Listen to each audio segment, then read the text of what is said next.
Hello guys, কি অবস্থা সবার? শুরুতেই একটা পার্সোনাল এক্সপিরিয়েন্স শেয়ার করি।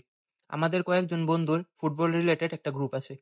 সেদিন হঠাৎ কথায় কথায় রিয়াল মাদ্রিদের আপকামিং সিজনের কথা আসে। তখন আমাদের মধ্যে একজন জিজ্ঞেস করে, নেক্সট সিজনে বস কার্লো কোন ফরমেশনে খেলাবে রিয়ালকে? এক একজন এক এক ফরমেশনের কথা বলতে থাকে তখন। লিটারালি তখন 7টা ফরমেশন তৈরি হয়।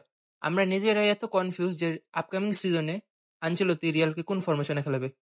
এতটাই স্টেবল আর স্ট্রং স্কোয়াড নিয়ে নেক্সট সিজনে রিয়াল মাদ্রিদ মাঠে নামছে। এই ভিডিওতে রিয়াল মাদ্রিদের 2024-25 সিজন নিয়ে একটা ডিটেলস কথা বলবো।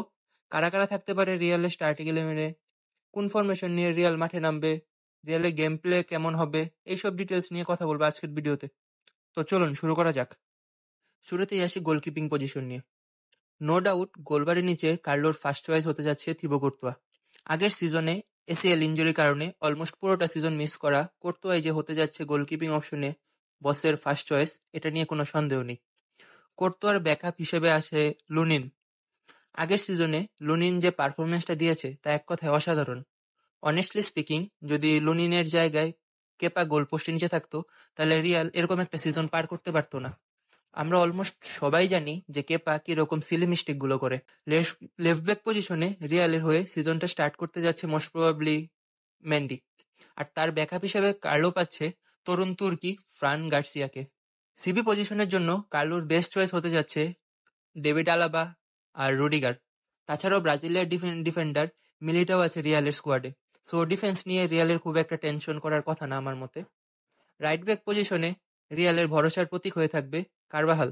গত সিজনে অসাধারণ একটি মৌসুম কাটানো কারবাহাল আপকামিং সিজনেও রিয়ালের হয়ে টপ নচ পারফরমেন্স করবে, এটাই আমার মতো সব রিয়াল মাদ্রিদ ফ্যানদের প্রত্যাশা। এবার আসি রিয়ালের মিড ডিপার্টমেন্টটা নিয়ে। দেখুন, এমনিতেই রিয়ালের মিডফিল্ড ডিপার্টমেন্ট পুরো ইউরোর one of the best.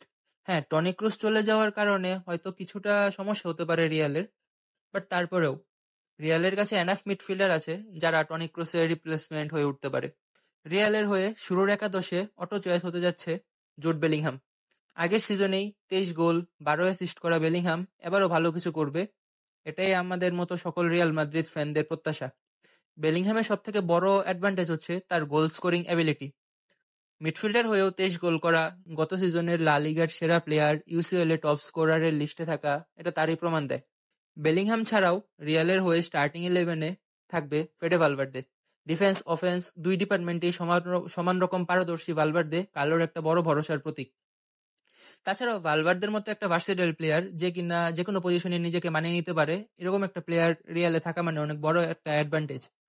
Camavinga একাধিক পজিশনে খেলতে পারে। টনি ক্রুস অবসর নেওয়ার পর তার জায়গায় কামাভিঙ্গাই হয়তো শুরুর একাদশ থেকে খেলবে। How can we forgot our club legend Luka Modric? তার মতো একজন প্লেমেকার রিয়ালের স্কোয়াডে থাকা মানে রিয়ালের স্কোয়াডটা আরো বেশি স্ট্রং হওয়া। বাট আমার মনে হয় না সে শুরু থেকেই খেলবে। কোচ হয়তো তাকে এজ এ সাব অর বেছে বেছে ম্যাচ খেলাবে। এদের ছাড়াও রিয়ালের স্কোয়াডে রয়েছে ব্রাহিম দিয়াজ, দানি সোবায়েসের মতো মিডফিল্ডার। আরেকজনের কথা স্পেশালি মেনশন না করলেই নয়, সে হচ্ছে আদ্রা গুলার। এই ইউরোতে লামিনা ইয়ামালের পর যদি কোনো ইয়াংস্টার সবার স্পটলাইটে আসে সে হচ্ছে গুলার। ছেলেটা প্রতি 73 মিনিট পর পর একটা করে গোল কন্ট্রিবিউশন করেছে ইউরোতে। সো এই সিজনে হাই পসিবিলিটি অফ চান্স আছে যে আদ্রা গুলার আরো বেশি ম্যাচ টাইম পাবে compare to previous season. Finally আসি অ্যাটাকিং ডিপার্টমেন্ট নিয়ে। আমরা সবাই অলমোস্ট জানি যে কোন তিনজন স্টার্ট করতে যাচ্ছে রিয়ালের হয়ে: ভিনিসিয়াস, এমবাপ্পে অ্যান্ড রদ্রিগো। অনেক নাটকীয়তার পর ফাইনালি এই সিজনে পিএসজি থেকে ফ্রি ট্রান্সফারে রিয়ালে যোগ দেওয়া এমবাপ্পের ওপর শুরু থেকেই সবার স্পটলাইট থাকবে। ফ্রান্সের হয়ে এবারের ইউরোতে হতাশ করলেও রিয়ালের হয়ে ভালো কিছু করবে বলেই আমার প্রত্যাশা। গত সিজনটা ভিনিসিয়াসের জন্য the best season so far for Real Madrid. এবার ভ্যালেন্ডিওরের টপ 3 প্লেয়ারদের মধ্যে ভিনি একজন হতে যাচ্ছে, এটা নিয়ে কারো কোনো সন্দেহ থাকার কথা না।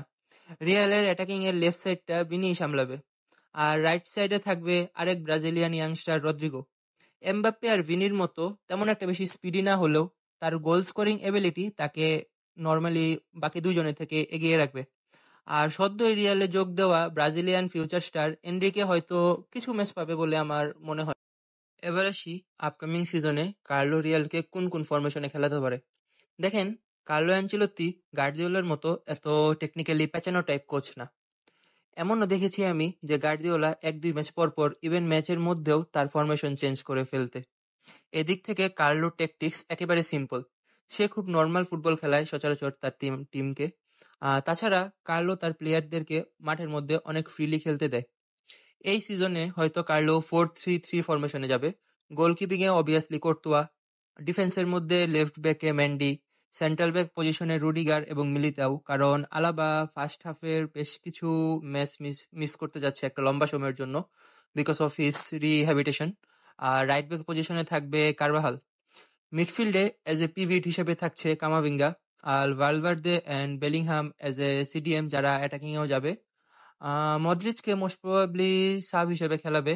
আর যদি খেলায়ও তাহলে যে টিমগুলো হাইলাইন ডিফেন্সিভ ফুটবল খেলে তাদের এগেনস্টে স্টার্টিং 11-এ থাকবে। আর অ্যাটাকিং এ থাকবে Vinicius as a left wing, Mbappe as a central forward and Rodrigo as a right wing. আর যদি আগের সিজনের মতো 4-4-2 যায় তাহলে মোস্ট প্রবাবলি রদ্রিগো বেঞ্চ হতে যাচ্ছে। তার জায়গায় একজন এক্সট্রা মিডফিল্ডার খেলাবে রিয়াল বস কার্লো অ্যাঞ্চেলত্তি। সেই ক্ষেত্রে Bellingham as a attacking mid or as a number 10 হিসেবে খেলতে পারে। যে জিনিসটা নিয়ে রিয়াল সব থেকে বেশি চিন্তায় থাকতে পারে সেটা হচ্ছে প্লেয়ারদের ইনজুরি। এই সিজনে রিয়াল টোটাল 7টা ট্রফির জন্য খেলবে। সব ট্রফির যদি ফাইনাল খেলতে পারে তাহলে তাদেরকে ম্যাক্স 72টা ম্যাচ খেলতে হবে।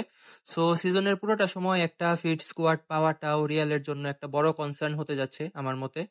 আর একটা জায়গায় রিয়ালকে চিন্তা করতে হবে সেটা হচ্ছে সিবি। আলাবা ইনজুরির জন্য শুরুর লম্বা একটা সময় মিস করতে যাচ্ছে। এখন যদি বাই এনি চান্স আরো একজন সেন্ট্রাল ব্যাক ইনজুর্ড হয়ে যায় তখন রিয়ালের বড়সড় একটা ঝামেলা হবে, কারণ স্কোয়াডে কোয়ালিটিফুল কোনো সেন্ট্রাল ব্যাক থাকবে না। হ্যাঁ, সেন্ট্রাল ব্যাক আছে কিন্তু কোয়ালিটিফুল কোনো সেন্ট্রাল ব্যাক নেই। তাছাড়া টনি ক্রুসের সার্ভিস রিয়াল অনেক মিস করবে। ওই স্কোয়াডে থাকলে স্কোয়াডের মধ্যে একটা স্টেবিলিটি আসতো, যেটা হয়তো এখন আর থাকবে না। এখন দেখা যাক রিয়াল কেমন খেলে আপকামিং সিজনে।